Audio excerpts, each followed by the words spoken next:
Welcome back for the final time as a championship club to where Pilgrims walk. Delighted to have you along with us today. We're talking about the future of the manager. Has he said too much in recent press conferences? And what do we make of what he had to say? We'll get Chris and Jaden's view on all of that, plus review the Leeds game and have a chat about next season. Now that it has been confirmed, Chris, which we knew already, didn't we? You will be League One. How does it feel to see that R against your name of finally? Sad state of affairs, Mark. It really hurts, if the truth's known. My heart tells me one thing, head tells me another.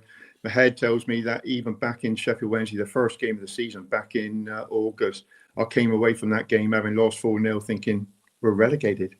I couldn't see a way back because Rooney put in 5 players and I couldn't see anything out of any of those 5 players. They were shocking. And that's been our biggest issue all season is staff, be it managers, be it players.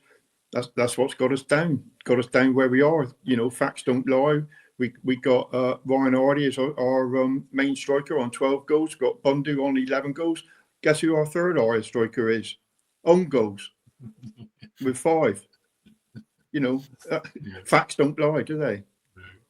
I think the footballing world in general is gutted, especially because the manager seems like he's going to be one for the future and has got some really good ideas. And yeah, it's just a lovely club, isn't it?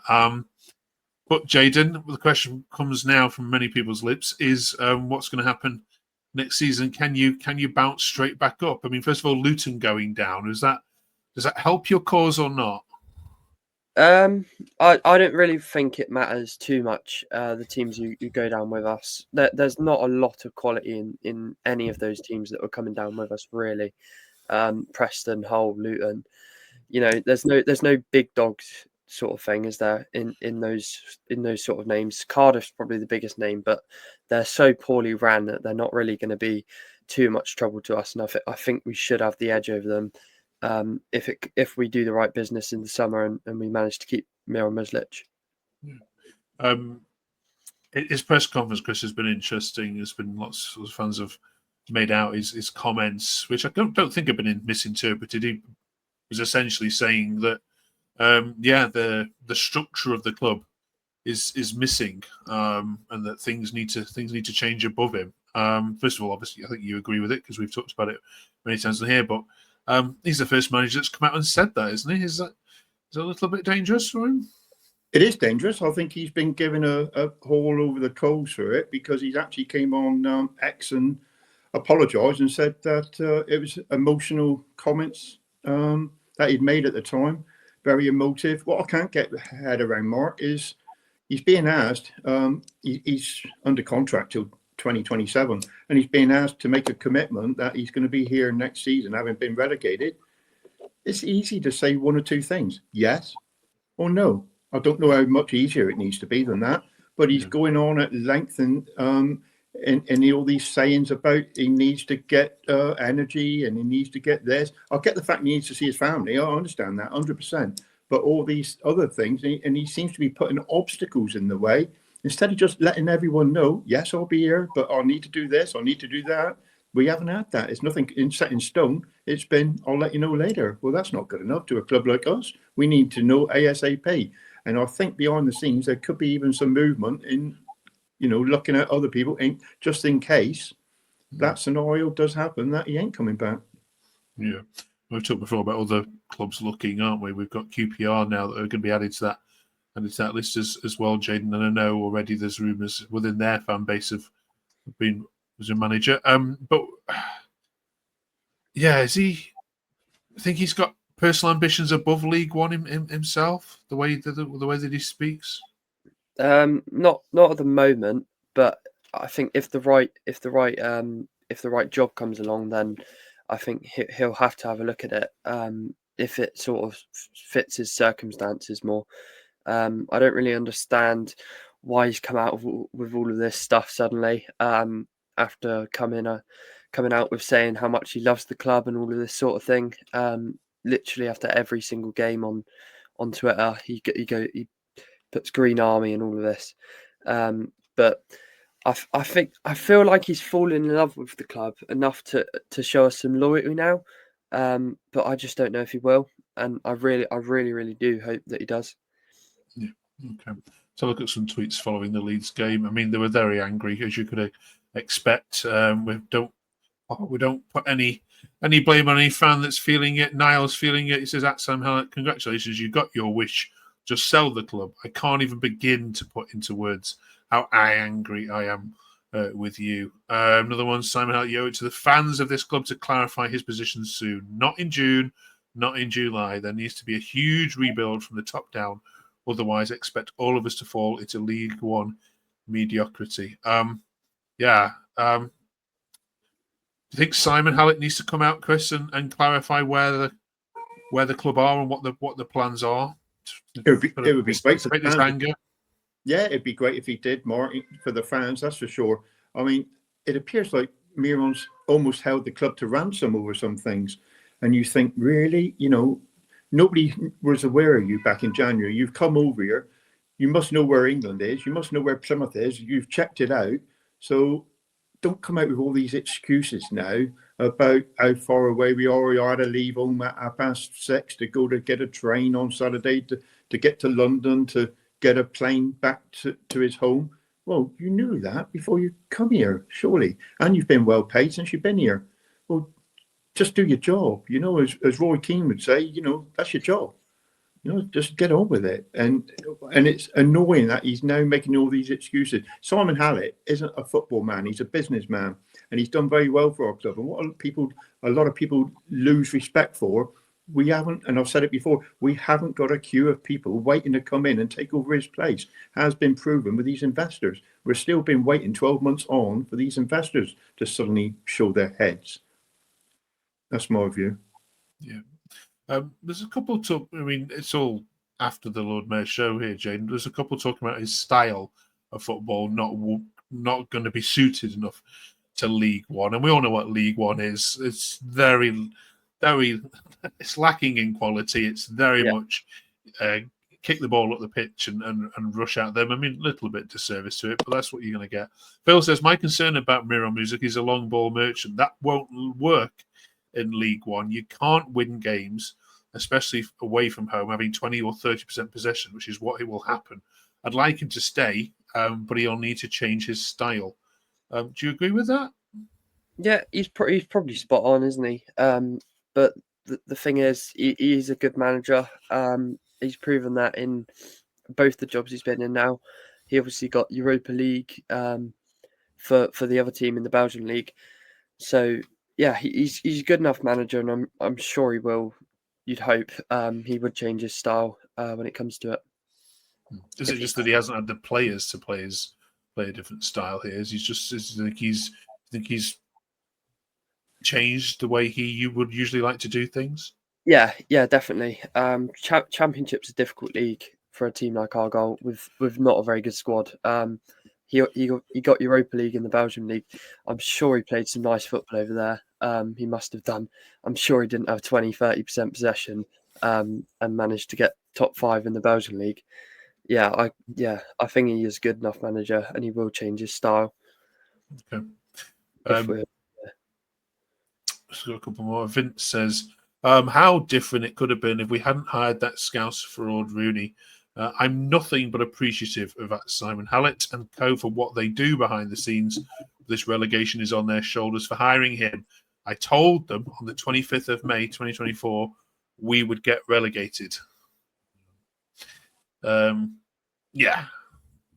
do you put the blame here, Chris, for this relegation? Is it on the board? Is it on Rooney? Is it on Muslic himself? Because other fans are saying, look, he actually has had enough time to sort this out. Or is it on the players? Well, regarding Muslic, I mean, it's been noted that if we'd had him since last August on points per game that we would have accumulated since then, we'd have finished 12th. We'd have taken that every day of the week. So let's not put blame on Muslic at the moment. Let's take him out of the equation, because we were struggling ever so much before Muslic arrived. And Muslic came in and he's changed our style and he's got us points. Whether we like the way he played or not is immaterial. He's got us points. And it came ever so close to doing the job that he came for. There's three words that got us down mark for me, and that's recruitment cost us. Recruitment cost us badly.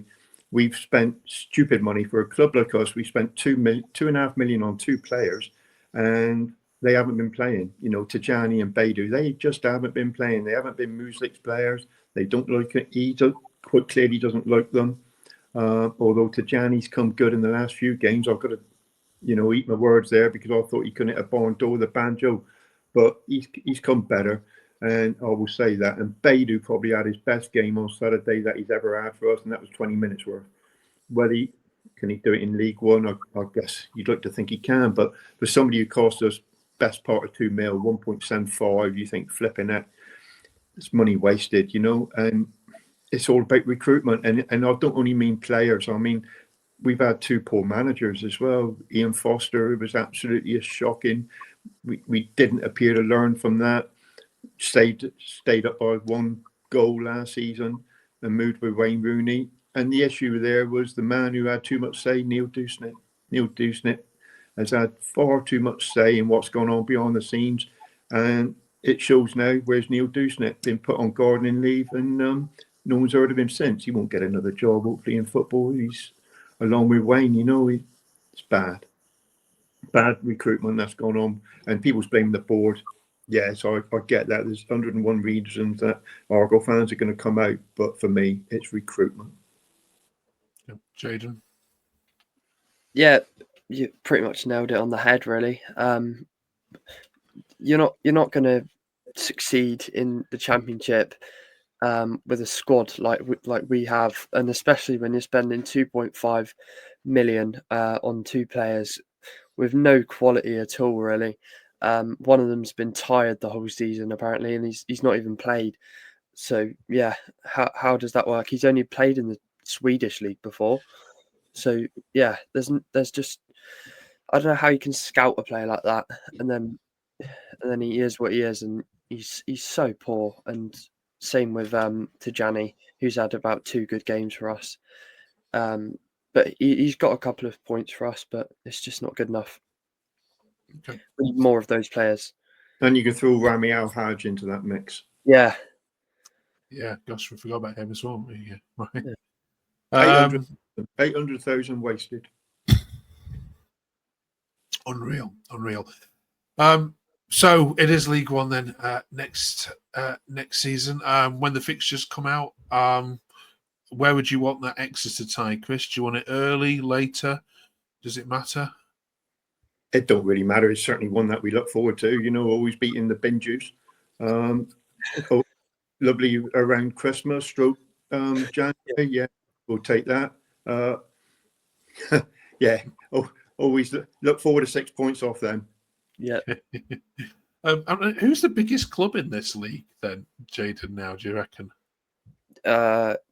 Cardiff, Derby. No, Derby didn't go down, did they? Derby didn't go down. Yeah. Bolton. Okay. Probably. Yeah. All right.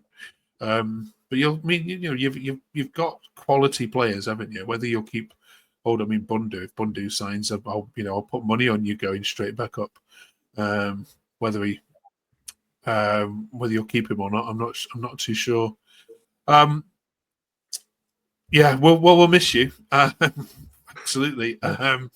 Absolutely gutted that the Plymouth have gone down. And if you talk to rival fans, as you know I do across this network, they all say every time Plymouth come and visit, what great travelling support you have. Always come in numbers. Always bring the noise as well. So that is definitely going to be missed as well. What have you learned, Chris, this year about football, just in general? It's a cruel game, or what's the biggest thing you've learned? Flipping heck. Don't necessarily hire ex-footballers because they can break your heart. As good as one of them was, Wayne. He's just not manager material. As much as it hurts me to say, I wanted him to succeed more than anyone that's been a manager in my lifetime. but I didn't know his off the field issues, and he's got some. He should never have been given the contract to be manager of Plymouth Argyle in the scenario that we were in from last season, and that's going to rest hard on many people's shoulders. But like I said, the main one is douching it. I would love that to have been success, but it clearly was never going to be. We go again. Argyle till I die. Absolutely, and we'll be here with you next season, we hope, as well, in some form. So do stick around with us. But we'll give you guys 2.5 months off, if that's okay, from having to watch Argyle and talk about it. You're giving us some great memories this year, as you've spoken about in the last couple of weeks, beating Brentford, beating Liverpool, beating Sheffield United, the game against Sunderland, some brilliant winning at Portsmouth. Jayden, what's been your highlight overall for you? If you could just take 10 seconds of the season, one that you'll remember forever. It's got to be the cup run, hasn't it? Brentford, Liverpool, and City. What a run that was! 3 Prem teams, 2 of them are nearly free. We nearly even went into half time beating Manchester City away. So yeah, what a run that was! And Pompey away. Wow, what an away day that was! Finally got the points we needed, and that kind of gave us that hope of potentially staying up, which we nearly ended up doing. Got it to the final day again. So yeah, we've not gone out of the Championship before the final day in the last 15 years or so. Chris? Yeah, now the season's over, Mark. I'm going to change my thoughts a little bit on the best game of the season. It's got to be that Liverpool one. It was never a priority for me. I mean, the Millwall one a few days after was the priority. But beating them, having all the media attention put on us, everyone coming down expecting a massacre. Liverpool's going to do this and that, and little old Plymouth go out and beat them 1-0, shut the Scousers up. Absolutely loved it. Brilliant. Right, Lee too. Massively enjoyed it, and from a personal note, I just wish you both well. I hope we will see you again next season. And we'll have everything watching League One to see you back up here very, very soon. We're absolutely gutted to lose you. But have a great summer, both of you. Thank you ever so much, all of you, for watching and giving your support and your comments over the last 39 weeks that we've been sitting here talking about Plymouth. It's been a real pleasure to talk about this fantastic old club. Thank you very much for joining us. Enjoy your summers, Chris. Enjoy your summer, Jayden. And also thank you to Reese as well, who's away on Bank Holiday weekend this weekend. So thank you, Reese, for your enthusiasm towards our club. Absolutely love it. Yep. Have a great summer. We'll see you in a year. Yeah, we'll be back. Cheers, fellas. Cheers.